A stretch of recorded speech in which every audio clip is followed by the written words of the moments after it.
The plate shattered against the floor, the sound slicing through the low hum of conversation in the dimly lit restaurant. Claire Morgan flinched as her manager's voice rose above the noise. "Are you even paying attention? That's the third mistake tonight." Claire's pulse pounded in her ears as she bent down to pick up the broken pieces, her hands trembling. She was exhausted. Between juggling 2 jobs, overdue rent, and her mother's medical bills, she was barely keeping it together, but she couldn't afford to lose this job. I'm sorry, mister. Davis, she stammered, forcing herself to meet his glare. "It won't happen again. You said that last time," he snapped. "If you can't handle this, maybe you shouldn't be here at all." Heat burned behind Claire's eyes, but she bit down on her lip to keep from crying. She needed this paycheck. She needed hay. The voice was smooth, deep, and commanding. Claire looked up, startled, as a tall man in a tailored navy blue suit stepped forward from one of the corner booths. His presence was magnetic, his chiseled features sharp under the restaurant's warm lighting. He had an air of authority that made everyone around him still. "Is there a problem here?" the man asked, his piercing green eyes locked onto Mr. Davis with quiet intensity. The manager hesitated, clearly caught off guard. "This is none of your concern, sir."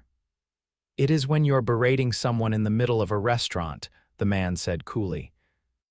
He turned his gaze to Claire, and for the first time that evening she felt steady. "Are you okay?" Claire swallowed hard, nodding. "I'm fine." "You don't look fine." His voice softened slightly, but there was something in the way he said it that made her feel seen. Mr. Davis scoffed. "This is a private matter."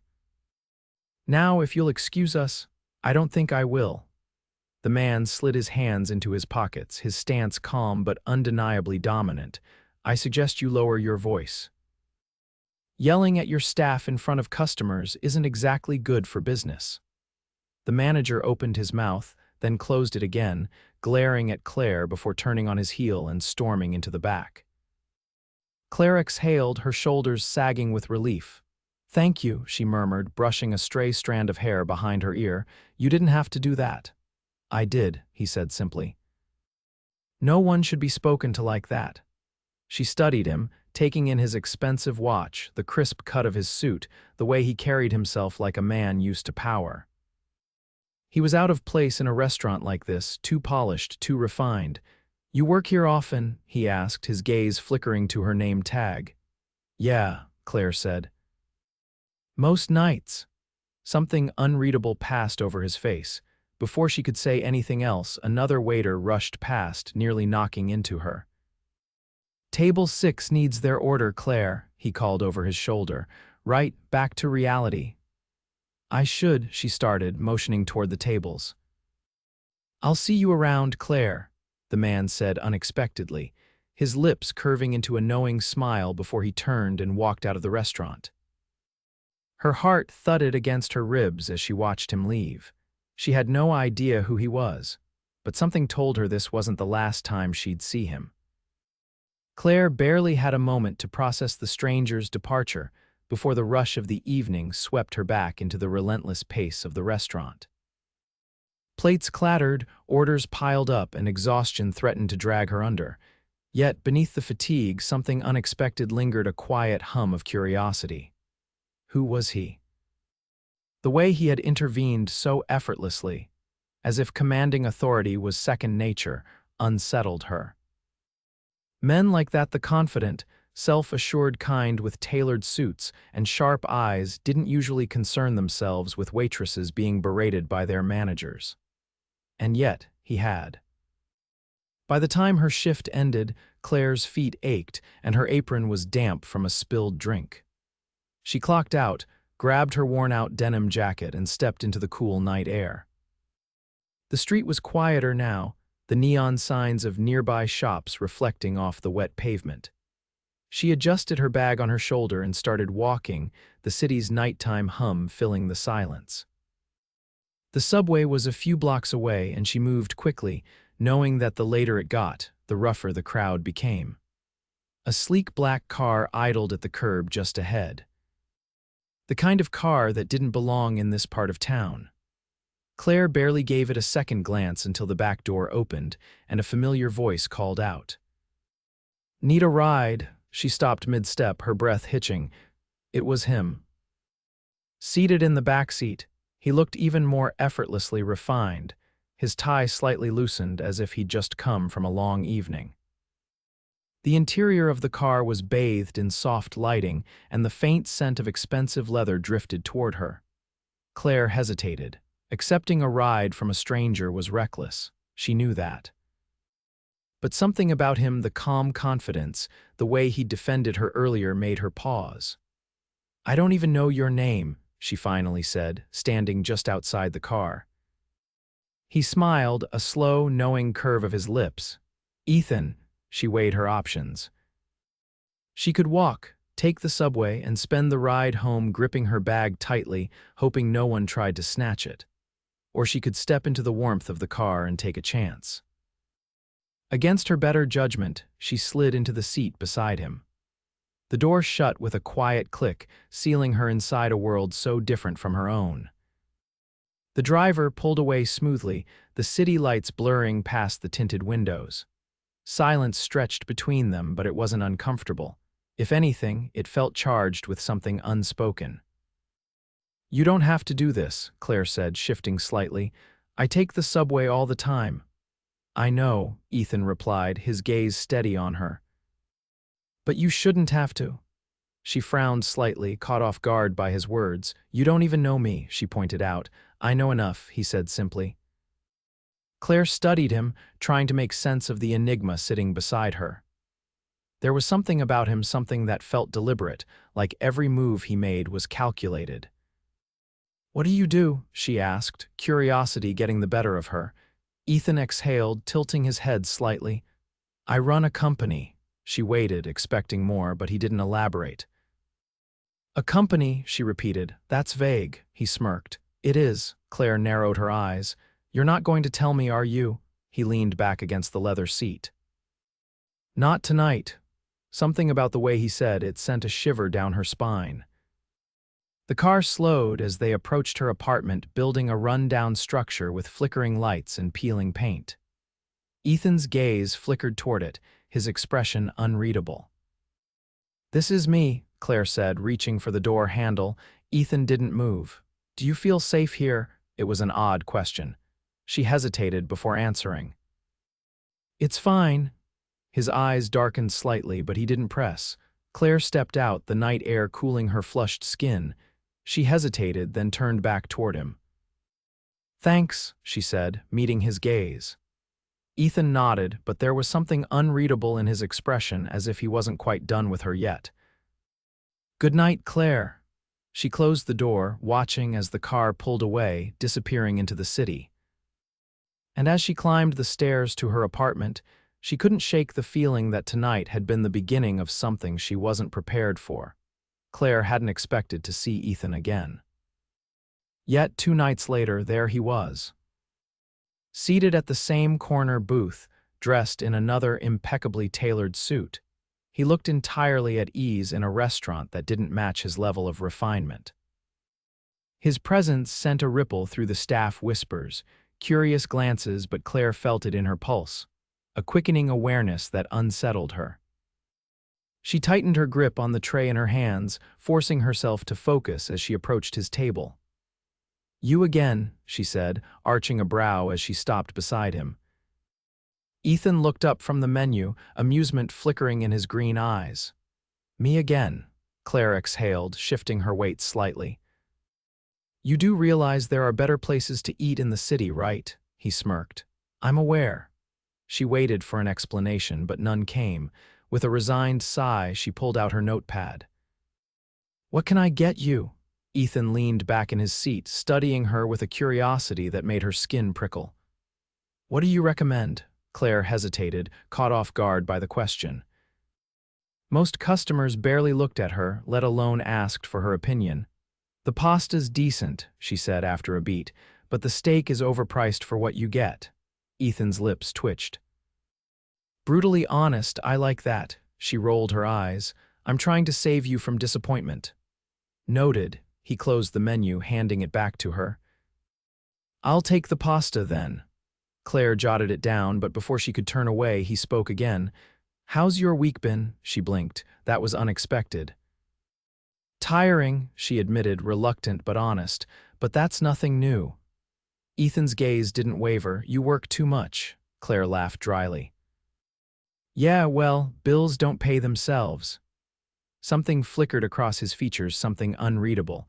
Before she could decipher it, another table called for her attention. "I'll be back with your food," she said over her shoulder as she walked away. Throughout the night, she was keenly aware of him.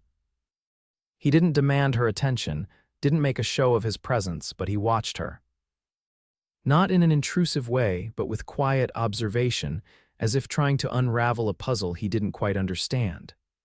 By the time she brought him the check, curiosity gnawed at her.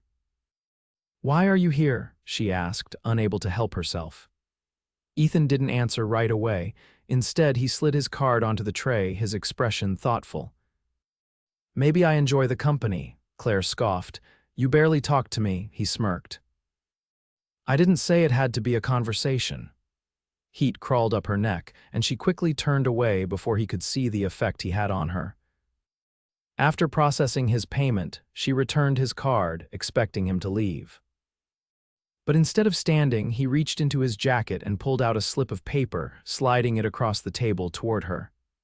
Claire hesitated before picking it up, an address and a time. Her stomach flipped. "What's this?" "A dinner invitation," Ethan said smoothly, standing. "Tomorrow night," she frowned. "You realize I work nights, right?" "I already took care of that," he said, his tone maddeningly casual. Claire's eyes narrowed. "What do you mean you took care of it?" "I spoke with your manager," he said, adjusting his cufflinks. "You have the evening off." Her mouth opened, then closed, the audacity, the sheer nerve. "You can't just—" "I can," he interrupted, his gaze steady. "And I did." Claire exhaled sharply, torn between irritation and something far more dangerous intrigue. Ethan leaned in slightly, his voice lower now. "Come to dinner, Claire." It wasn't a request, and that was the most dangerous part of all. Claire stood outside the towering glass building, staring up at its sheer height. The address Ethan had given her led here an upscale restaurant on the top floor of one of the city's most exclusive high-rises. She had spent the entire day debating whether to come, but in the end, curiosity won out over caution. A valet in a pristine uniform opened the door for her, and Claire stepped into a lobby so sleek and modern that she felt instantly out of place. A host greeted her, already expecting her arrival, and within minutes, she was being led into an elevator that soared up to the highest level. When the doors slid open, she stepped onto a terrace that overlooked the entire city. String lights cast a soft glow over an intimate, impeccably set table. And there, waiting for her at the edge of the view, was Ethan. He turned as she approached, his expression unreadable. But something flickered in his gaze when he saw her, something that made her breath catch. "You came," he said, his voice quieter than usual. Claire hesitated, then shrugged. "You gave me the night off. Seemed like a waste not to use it." A slow smile tugged at his lips. "Fair enough." She took in the scene around her, the delicate floral arrangements, the way the lights reflected off the polished tableware. It was effortlessly elegant, just like him. "This is a lot," she admitted, motioning to the setup. "I don't do things halfway," Ethan said simply, pulling out a chair for her. She hesitated for only a moment before taking the seat. As he moved to sit across from her, a waiter appeared, serving 2 glasses of wine without a word. The silent efficiency of it all was unnerving. Claire picked up her glass, rolling the stem between her fingers. "So, are you going to tell me why you brought me here?" Ethan leaned forward slightly, resting his forearms on the table. "Because I wanted to." She narrowed her eyes. "You don't even know me." His expression didn't waver. "I know enough to want to." Something about the way he said it sent a ripple through her. Dinner was served soon after, and as the courses progressed, the tension between them shifted. It wasn't as sharp now, not as guarded. Claire had never dined like this before. Each dish was plated like a work of art, each bite so rich and decadent that it felt indulgent. And yet, despite the luxury, she found herself falling into effortless conversation with Ethan. He asked questions, not the surface-level kind, but the ones that dug deeper. About her dreams. Her childhood, the things she wanted but never let herself hope for, and in turn she asked about him. Ethan was careful with his answers, never revealing more than he intended, but he gave her glimpses. He had built his company from the ground up. He had worked harder than most, sacrificed more than he cared to admit. And yet, despite all his success, there was something in his eyes that told her he wasn't as untouchable as he seemed. By the time dessert arrived, the air between them had shifted entirely. Claire set down her fork, exhaling softly. "This is the best meal I've ever had," Ethan smirked. "That's a low bar considering where you work." She shot him a look. "Hey, some of the food there isn't terrible. I'll take your word for it." There was amusement in his tone, but then his expression grew serious. "You shouldn't have to work like that." Claire stiffened slightly. "Not everyone has the luxury of options, Ethan."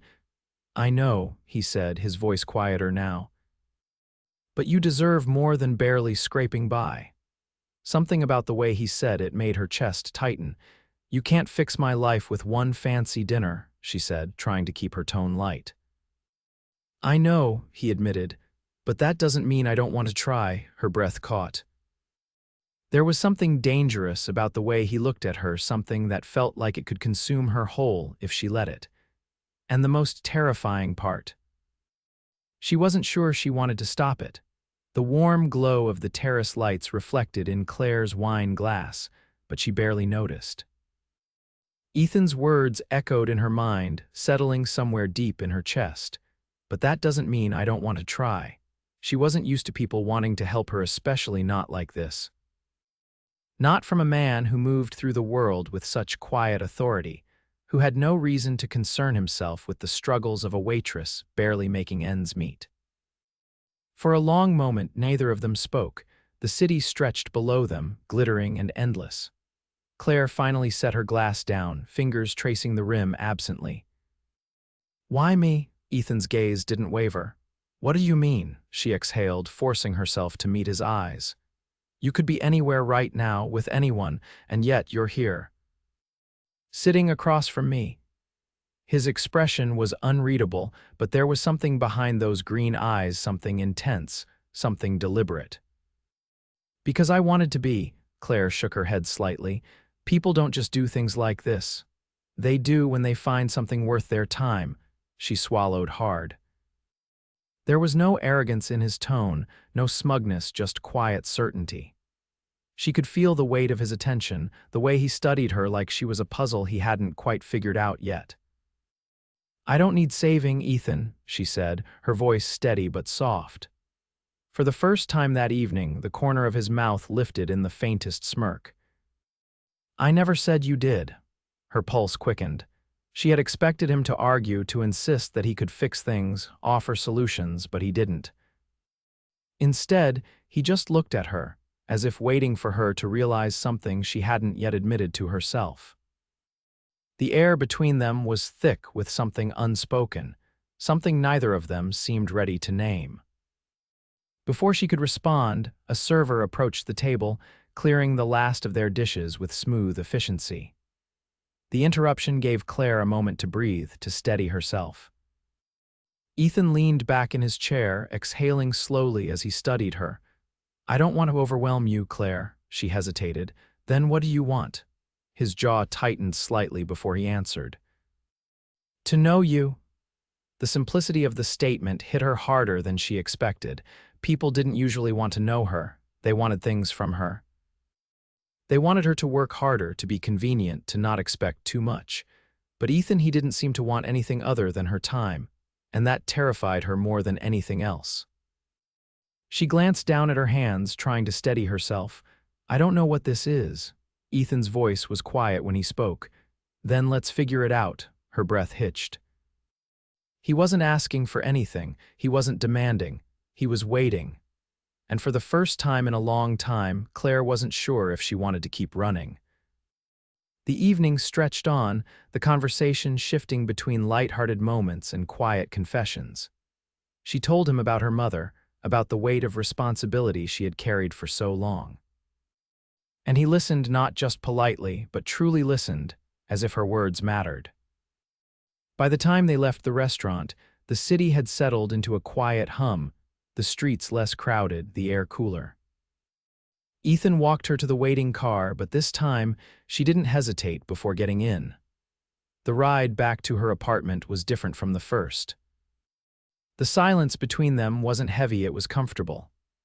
When they reached her building, Ethan stepped out, opening the door for her before she could protest. Claire turned to him, her heart pounding. "You didn't have to do all of this." "I know," he said simply. She hesitated, then exhaled. "Good night, Ethan." Something passed between them, something unspoken, something undeniable.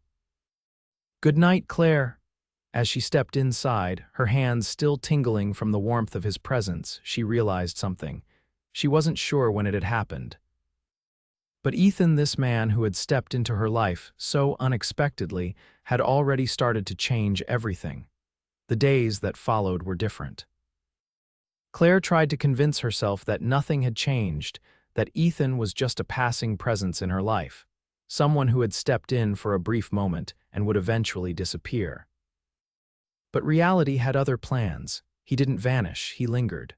Not in an obvious way, he didn't bombard her with calls or grand declarations. Instead, he made his presence known in smaller, quieter gestures. A courier arrived at the restaurant one evening, delivering an envelope with her name on it. Inside was a handwritten note, "Take the night off." Beneath it, a second slip of paper, a page shift replacement from her manager. Another time, she arrived home late to find a neatly packaged meal waiting on her doorstep, still warm from a restaurant far beyond her budget. No note this time, but she didn't need one. She already knew who had sent it. She should have been unnerved by it, but she wasn't. If anything, it felt effortless. Like Ethan knew exactly how to exist in her world without disrupting it. And then, one evening, he was waiting for her outside the restaurant. Claire had just finished another long shift, her body aching, when she stepped out onto the sidewalk and found him leaning against a sleek car, his posture relaxed but his gaze sharp as it landed on her. "You have a habit of appearing unexpectedly," she remarked, adjusting the strap of her bag. Ethan smirked. "I prefer to think of it as good timing," she exhaled, shaking her head. "What are you doing here?" "I was in the area," she arched a brow. "You were in the area of a rundown diner in a neighborhood you don't belong in." His lips twitched slightly. "Maybe I was looking for an excuse to see you." Something in her chest tightened, but she refused to let it show. "Come on," he said, pushing off the car. "Let me take you somewhere." Claire hesitated. "Ethan, no expectations, just a drive." His voice was calm, steady. "Unless you're too tired." She studied him, searching for any sign of pressure, but there was none, just quiet confidence. Against her better judgment, she nodded. The city blurred past as he drove, the hum of the engine a low whisper against the night. They didn't speak for a while, and Claire found herself staring out the window, the tension of the day slowly melting away. Eventually, Ethan pulled into a secluded overlook, the skyline stretching out before them in a sea of shimmering lights. Claire let out a slow breath. "Okay, I'll admit. This is nice." Ethan glanced at her, his expression unreadable. "You don't let yourself slow down much, do you?" She turned toward him, frowning slightly. "What's that supposed to mean? You're always working, always moving. Even now, I can see you thinking about what needs to be done next." There was no judgment in his voice, just quiet observation. Claire crossed her arms, leaning back against the seat. "Some of us don't have the luxury of slowing down." Ethan was silent for a moment, then, "And what happens when you burn out?" she scoffed. "That's not an option." His jaw tightened slightly, and for the first time she saw something flicker behind his carefully composed exterior. Frustration. "You don't have to carry everything alone, Claire." Her stomach twisted at the sincerity in his tone. "Why do you care?" she asked, her voice quieter now. Ethan didn't answer right away. Instead, he reached into the center console and pulled out a small, folded piece of paper. He handed it to her without a word. Frowning, Claire unfolded it, her eyes scanning the contents. It was a medical bill. Her mother's medical bill, paid in full. Her breath hitched, her hands tightening around the paper. The air between them shifted instantly, the weight of what he had done pressing down on her chest. She looked up, her voice shaking. "Ethan." "What did you do?" "I took care of it." His voice was quiet but firm. Claire shook her head, her pulse pounding. "You can't just—" "I can," he interrupted, his gaze unwavering. "And I did." Her throat tightened. "You had no right, I had every right," he said, his voice low, intense. "Because I care about you." The words sent a shiver down her spine. For a moment, neither of them spoke. The city stretched out before them, silent witnesses to the storm brewing between them. Claire exhaled sharply, pressing her fingers against her temples. "This isn't how my life works, Ethan." He leaned forward slightly, his voice softer now. "Maybe it's time it does." She swallowed hard, every instinct telling her to push him away, to reject the idea that someone like him could step into her world and make it better. But she couldn't. Because a part of her one she had spent years burying wanted to believe him. Slowly, she looked up, meeting his gaze, and for the first time she didn't run. She let herself believe.